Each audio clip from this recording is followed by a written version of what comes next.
I'm Gil Ronen, father of Erez and Tami, and co-founder and chairman of the Familists at familism.org.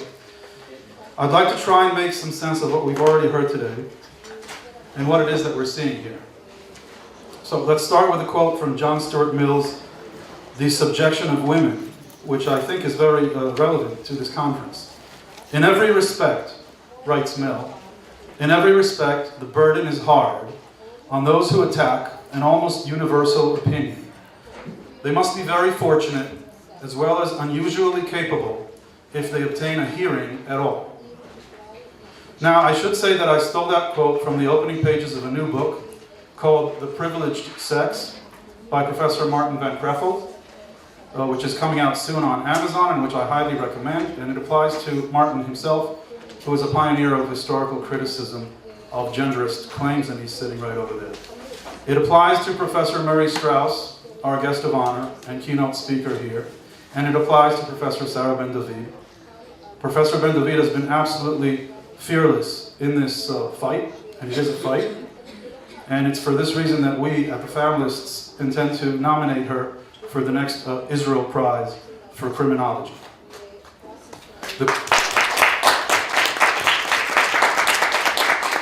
The quote also applies to Mark Langfan of New York, a true patriot whose generosity has helped to make this important conference a reality. Now, as I said, we call ourselves Familists. We believe in familism. So what is familism? Familism is the approach that views men's rights and obligations, women's rights and obligations, and children's rights and obligations within the framework of family, and views the family itself as a valuable unit that needs to be maintained. The opposite approach is the genderist approach. The genderist approach is an approach that involves identifying with one gender and then organizing as a gender and proceeding to fight the other gender for power.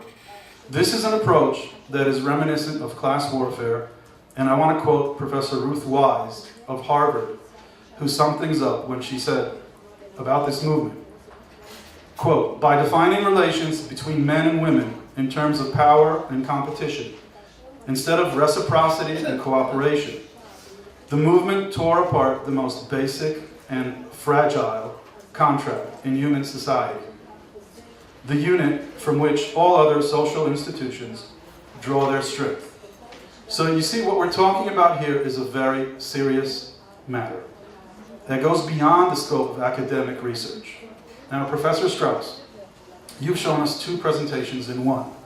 The first is an academic presentation about intimate partner violence. The second, I perceive as a cry for help. It's a cry for intervention. In the second part of your presentation before us, and in other presentations in the same vein that you've made over the years, you've essentially told us the following.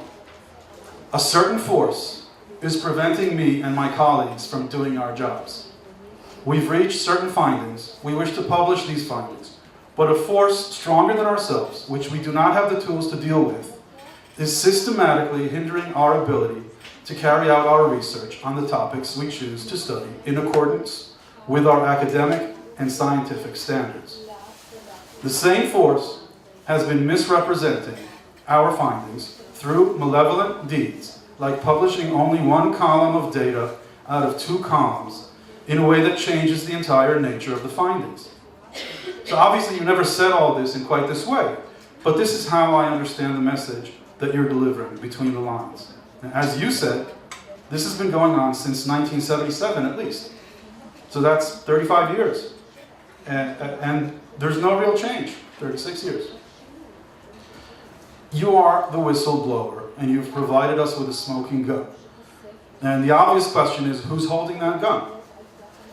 Who's behind this? Well, Professor Wise identified the culprit in political terms. And Dr. Don Dutton of the University of British Columbia referred to the same political stream in the conference titled From Ideology to Inclusion that you were a part of, Professor Straus, which took place in Sacramento in 2008. Erin Pizzey, the indomitable founder of the first shelters for victims of domestic violence in Britain, who was the guest of honor at that conference, has pointed very clearly to the same political movement. And she's done so over and over again. and she was an insider. She was there when it happened. So the politics are there, any way you look at it, Professor Straus, Professor Ben David, Dr. Levy, Dr. Aviad, Dr. Boninov, and there's a saying, it takes a nail to drive out a nail. And that's why I think it's legitimate and even required of you, morally and professionally, to work with whoever can deliver the goods and free you from this yoke of violent oppression. Otherwise, this entire field of research is debased, and your life's work has been wrenched away from you and used as a tool of oppression. Now, I say oppression because there are people in this hall whose children have been deprived of the right to be raised by a loving father through the influence of manufactured statistics that have your name stamped on them, Professor Straus. Besides the fact that these children miss their fathers terribly, they're at far greater risk of all kinds of social deviance as a result of being separated from their fathers. From dropping out of school through unwanted teenage pregnancy, alcohol, drug abuse, criminal activity, all the way down to falling victim to abuse of various types and serving time in jail. Children who grow up without two involved parents in their lives are at far greater risk. And this is not a manufactured or inflated statistic. It is not a cherry-picked statistic. Now, I want to talk about Israel for a while and then make the connection to the rest of the world. In 1998, an interministerial committee on domestic violence was convened in order to coordinate the way government branches deal with complaints about domestic violence. The committee was headed by then head of the National Insurance Institute, which is Israel's welfare institute, Dr. Yigal Ben Shalom.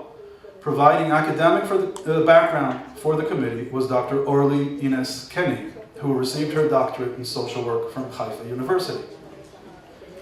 In the introduction to the committee's report, your name appears, Professor Straus.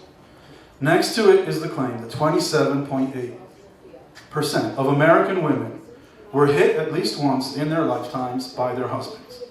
This supposedly comes from research you published in 1986. Based upon this supposed finding by you, the person who wrote the introduction to the committee's report supposedly did some extrapolating and found that there are between 150,000 and 200,000 battered women in Israel. I assume that this person was Dr. Ines Koenig because the same paragraph appears verbatim in a document signed by her, which gives instructions regarding the proper way of treating violent men, dated 2002. This magic number of 200,000 battered women has been circulating in Israel since at least the 1990s. It started out as 100,000, then climbed to 150,000, and quickly reached 200,000. This number appears in dozens, if not hundreds, of explanatory notes to pieces of legislation. And it comes up regularly in speeches, lectures, articles, media programs, etc. on the subject. This happens especially on March 8th, which is International Women's Day, the Soviet holiday that has recently received new life in Israel and is marked by the Knesset, and on November 25th, which was declared as the day of the struggle for elimination of violence against women by the United Nations in 1999. The number is a factoid. It has no base in research, other than that extrapolation from a finding by you, which, based on what you have just told us, is actually part of a pattern of deliberate misrepresentation of findings that were made by you and other researchers. The misrepresentation is not just reflected in the number of battered women, but in the basic picture of domestic violence as being one and the same as wife battering. I should say that these scare numbers are not the only means of propaganda being used against men here. To reach maximum efficacy, the scare numbers are combined with a press that has been trained to magnify cases of spousal murder by men in a way that creates hysteria. Cases of spousal murder are front page news here, and they're often the top headline, topping even the Iranian nuclear danger. Now, once men as a group have been stigmatized as violent, they, or should I say we, have been marked as somehow less human than the rest of us. or should I say, the rest of you. They've been marked out by the gender warfare mechanism as enemies of the state, in much the same way that the bourgeois were marked out as enemies by the class warfare mechanism. And once you're less human, it's okay to push you out of your home without any proof of wrongdoing. It is okay to push you out of your children's lives forever. It is okay to arrest you and put you in a prison cell with murderers and rapists. It is okay to turn you into a person with a criminal record. It is okay to make you a child support slave, regardless of your earning power. Here in Israel, it is not uncommon for the court to garnish a man's disability stipend for the benefit of child support, even if that is his sole livelihood. Judges occasionally tell men to go sleep on a park bench after garnishing their entire salary. Now, as we've seen, if you push a child's daddy or mommy out of his or her life, and in this case we're talking mostly about daddies, that child is at far greater risk, period. Over the years, millions of children are affected by the fact that your name, Professor Straus, along with others, has been hijacked to serve as a stamp of authority for false statistics. And when I say millions, I'm still talking about Israel alone. The good news about how bad things have gotten is that there's finally a wide-scale awakening now after decades in which this problem was allowed to fester and simply viewed as an unchangeable evil. There's a new term out there which is gaining currency, MRA, or Men's Rights Activist. Dr. Warren Farrell and his excellent books exposing the inaccuracies promoted by the genderist propaganda machine have had a gradual galvanizing effect. Professor Janice Fumengo of the University of Ottawa has been saying in a powerful way recently that the gender science departments are not really about science, but are rather the academic arm of a special interest lobby group, as she puts it. They are not about scholarly research, but about indoctrination, she says, and there's no place for them. Now, what I want to suggest here is that there is a need for a pro-family movement, but I disagree with Professor Fumengo about closing down the gender studies departments, as she seems to want to do. They're known as gender sciences here. But rather, I think the idea should be to widen and change them into departments that study family science, or even family and gender science. Family science would study most of the subjects that gender science deals with, but unlike gender science, it would be scientific. As regards violence, it would not take research results that have 2 columns of data and delete the second one. It would leave in that second column, and it would deal with reality. And it would not just deal with intimate partner violence, it would also deal with violence towards children.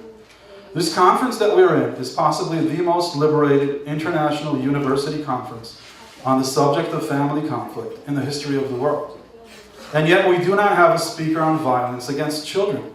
This is not because of any bias by us on the steering committee. Rather, it reflects the current state of research, which is preoccupied with pitting women against men. It is a very sad state of affairs, and it needs to change. As you may know, most of the violence against children is perpetrated by women, making this a useless subject for gender propaganda. Useless for gender studies, but very central in the as yet unborn field of family science.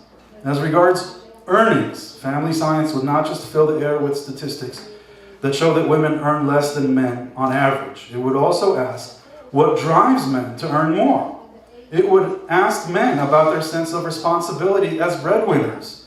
It would map out how much of the average father's earnings go to buying his own stuff, how much goes to buying his wife's stuff and his children's stuff, and the entire family's stuff. And it would ask the same question about women's earnings. It would find out scientifically if maternal instinct actually exists. It would find out if chivalrous instinct actually exists. Do men have a protective instinct? Why was it, as Professor Fumengo has pointed out, that 75% of the women aboard the Titanic survived, but only 18% of the men survived? So that is why I think we need to start thinking more and more of a world family movement based upon family science. The flag of family is a flag of leadership. Imagine the Titanic as it sank into the frozen ocean seas, with most of the women and children safe in the lifeboats, and perhaps you will see the very same flag flying from its mast. I believe that good men will rally to this flag, and a place populated by good men is also a good, safe place for women and children to be.